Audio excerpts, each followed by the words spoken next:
지친 하루를 달래줄 어머니의 손맛 그대로. 올바른 재료와 정성 담은 손질. 홍시로 완성한 달콤한 감칠맛.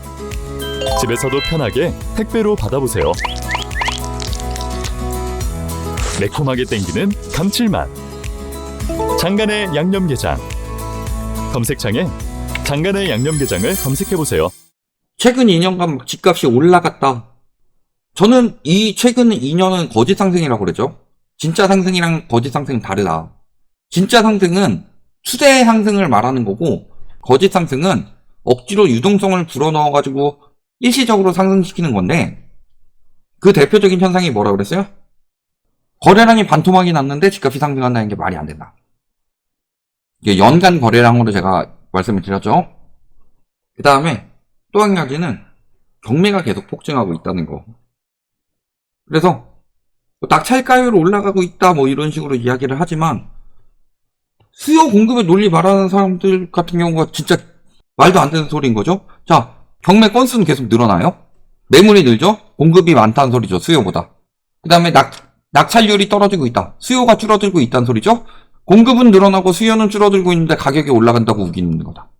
부동산 시장도 마찬가지고. 왜? 대출 퍼주니까. 그래서 경매가 9년 만에 최고치를 기록했다. 이미 올해 누적 경매만 하더라도 12만 건이 넘어간다고 하죠. 전국 역시도 전월 대비 19.1% 증가한 3,493건으로 이것도 코로나 이후 월별 최다 건수다.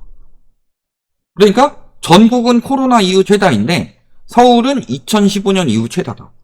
즉 서울에 물려가지고 경매에 나오고 있던 연끌족들이 많다는 소리죠.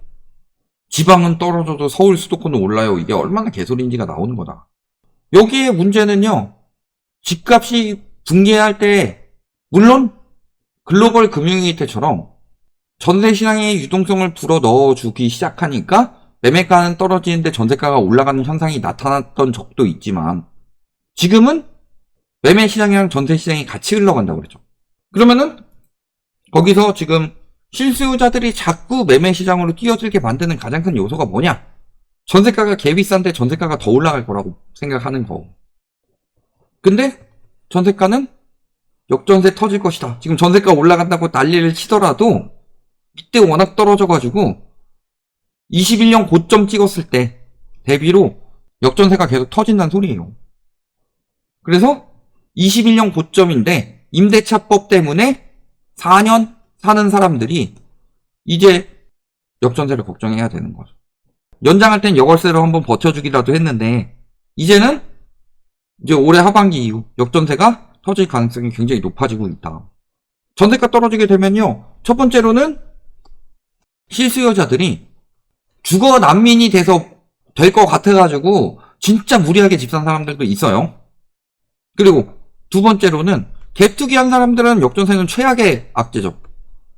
돌려줄 돈이 어딨어.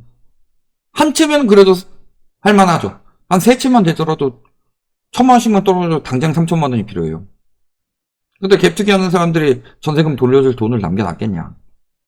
그래서 전세가 붕괴가 매매가 붕괴를 부추기는 건데, 매매가 떨어지면 전세가 올라요. 이딴 개소리를 하는 사람들 보면은 얼마나 생각이 없는지. 주요 단지들 보니까 뭐 노원구, 청구 3차 이런 데 보면 8억 4천이었는데 7억 2,100만으로 이 추세로 올라간다고 치더라도, 현재가 7억 정도이니까 올라간다고 치더라도 한 1억 정도는 돌려줘야 된다는 소리죠. 21년에 10억이었는데 올라간다고 치더라도 현재 8억 8천이니까 안 올라가면은 1억 5천 돌려줘야 되는 거고, 올라간다고 하더라도 1억 넘게 돌려줘야 되죠. 독산동 롯데캐슬 역시 1억가량 돌려줘야 되죠, 현재 가격으로 따지면. 서초구 반포동, 반포자이. 자, 뭐 여기 노도강이니까 성동구나 서초구도 이래요. 그런 상황이에요. 그러니까 지금 경매도 역대급으로 쏟아지죠. 역전세도 지금 임대차법 때문에 전세가가 올랐다, 이거는 개소리인데, 임대차법 때문에 역전세가 한 번 버틴 거예요, 차라리. 그거 또 터지게 되면 어떡하려고. 그러니까 임대차법 폐지하겠다 말만 하고 왜 폐지 못하는지 알아요? 폐지하게 되면 당장 역전세 나거든. 여기에 최근에 둔촌주공 이야기 많죠. 둔촌주공 뭐 살려 주니 뭐니 하고 있는데 4대 은행 모두 둔촌주공 잔금 대출을 취급하기로 했다. 농협도 검토 중인데 농협도 나왔어요. 근데 하나은행 3천억, 우리은행 500억, 신한은행 1천억, 국민은행 3천억, 농협도 나왔는데 농협 2천억 나왔습니다. 다 합치면 얼마예요? 9,500억. 둔촌주공 잔금 대출 규모가 대략 3조 정도로 추산되고 있습니다. 나머지 2조 500억은 어디서 빌릴 거예요? 이금융권? 그러면은 얼마 전에도 그런 이야기 했죠. 둔촌주공 전세 매물이 적은 이유는 실거주 하려는 사람들이 많아서 그렇다. 신축 아파트의 전세가요. 4분의 1 정도가 전세가 나온 게 어떻게 적은 거냐. 원래 분양하는 신축 아파트, 특히 분양가 상한제나 이런 것들을 거친 아파트들은 실수요를 위해서 공급을 하는 거죠. 근데 4분의 1이나 전세 매물로 나왔으면은 정책 실패다라고 생각하진 못할 망정 전세 매물이 너무 적다 이딴 소리나 하고 있고, 근데 이 실거주 하려는 사람들이 잔금 대출 안 나오면 어떻게 돼요? 전세 매물로 내놔야 되겠죠. 아니면 내년까지 지연이자 내면서 버티든가. 그러니까 둔촌주공 자꾸 내년으로 미루려고 하는 거다. 여기에 최근에 7억 떨어져서 20억 거래 떴죠. 그리고 기사화 많이 안 되죠. 기사화 하니까 또 바로 뭐 증여성 거래인 것으로 확인됐다. 보통요, 저거 증여성 거래인 것으로 확인됐다라고 하면 출처가 나와야죠. 근데 인근 중개사 피셜이란 말도 안 붙였고, 인근 중개사는 뭐 그 증여성 거래일 것이다. 지금 매물이 27억, 28억에 나와 있다. 이런 이야기는 나왔었고, 그 다음에 증여성 거래라는 게 확인됐으면 누가 누구한테 줬는지가 어느 정도 확인이 되죠. 그거를 이야기를 하지 않고서 증여성 거래인 것으로 확인됐다라는 건 추정일 뿐이에요. 그리고 마지막으로 실질적으로 저게 증여성 거래라면은 세금 탈세죠. 주변 시세보다 낮게 거래해서 세금을 탈세했으면은 조사 들어가야죠. 근데 조사 안 들어가죠. 증여 맞아요? 조사 들어가서 세금 탈세해가지고 범칙금을 물었다. 이것까지 나왔으면 증여라고 인정하겠습니다. 그러면서 둔촌주공 잘 됐고 강동구는 계속 잘 되고 앞으로도 점점 잘 될 것이고 이런 이야기도 엄청 많았죠. 둔촌주공 여파가 강동구에 퍼져가지고 둔촌주공 뭐 전세폭탄 들어와도 강동구는 절대 안 떨어진다. 근데 둔촌주공만 살려가지고 나머지 강동구 아파트는 망했죠. 서울 미분양 주택 중에서 3분의 1 정도가 강동구에서 나왔고 준공후 미분양은 절반 정도가 강동구에 나와 있다. 그래서 보니까 그 이유는 분양가 때문이다. 둔촌주공도 13억이었는데 19억 했더라. 이런 식으로 이야기하면서 저거는 통계 착시다. 초소형 아파트나 이런 것 때문에 빌라 오피스텔 복층형 원룸 구조로 소형 아파트로 만들어서 이건 착시일 뿐이다. 근데 1억 원 가량 저렴했음에도 절반 이하만 계약이 된 거 보면은 착시가 아니라 현재 분양가보다 1억 가량 낮춰도 비싼 분양가라서 못 받는다는 소리죠. 자, 그러면은 보세요. 첫 번째, 경매 시장 어떠냐? 사는 사람들이 버틸 수 있느냐? 호가 안 내리고 버티면 된다, 집주인들이. 그러니까 경매가 쏟아져 나오죠. 두 번째, 못 버티겠으면 세입자 전월세 올려가지고 세입자한테 뜯어내면 된다. 역전세 나게 생겼죠. 세 번째, 대형 공급이 들어와도 아직도 공급 부족이라 문제 없다. 문제 많죠. 잔금마저도 문제 나게 생겼죠. 대출도 안 나와요. 네 번째, 강남 쪽 이런 데는 양극화돼서 계속 오를 것이다. 둔촌주공 들어왔다는 강동구의 미분양이 제일 많다. 다섯 번째, 그래도 공급 부족이다? 자, 거래량 봅시다. 매매 거래가 떨어지는 추세로 가니까 아직 뭐 10월, 11월은 쉽게 안 됐더라도 떨어지는 추세로 가니까 전세 거래도 월세 거래도 같이 떨어지고 있죠. 수요가 줄고 있다는 소리입니다. 그리고 매물은 어때요? 8월 기점으로 매매든 전세든 월세든 다 늘어나고 있죠. 공급 부족이에요? 전세가가 올라갈 징조인가요? 수요보다 매물이 적어요? 매매 수요가 전세 수요로 이동해서 전세 매물이 희귀해질 것이다.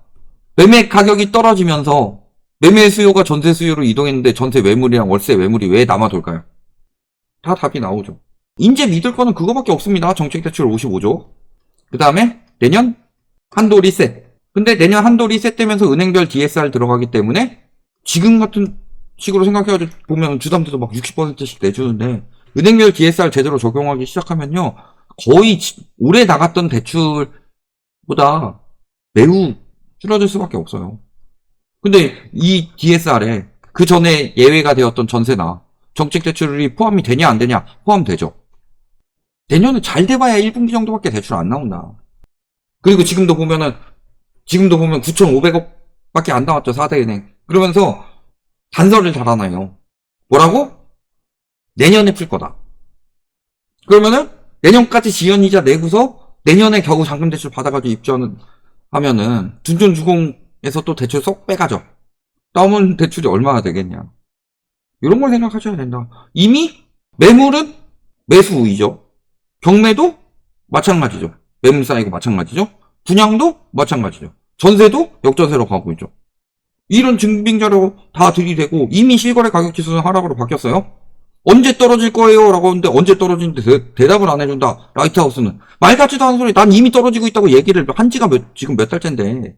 아, 라이트하우스는 나라 망하려고 하고 돈 버는 법은 하나도 안 가르치고 그지들만 만들고 있다. 내가 금달러 사라고 말한 지가 몇 년째예요. 그때 집 산 사람하고 그때 금이나 달러 산 사람하고 비교해봐라. 누가 더 돈 벌었나. 지들이 안 들어놓고서. 결국에는 다 거품은 꺼지는 거고요. 거품이 너무 심해요, 지금.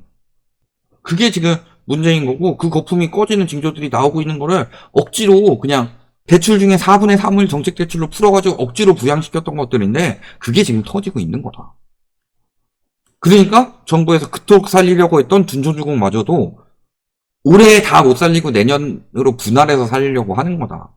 이걸 보더라도 생각이 완전히 그것에 미쳐서 광신노처럼 본다면은 엊그저께도 이야기했지만 부동산 스타 강사들 투자하는 방법 알려준다고서 쏙 빼먹고 도망가는 사람들 많죠?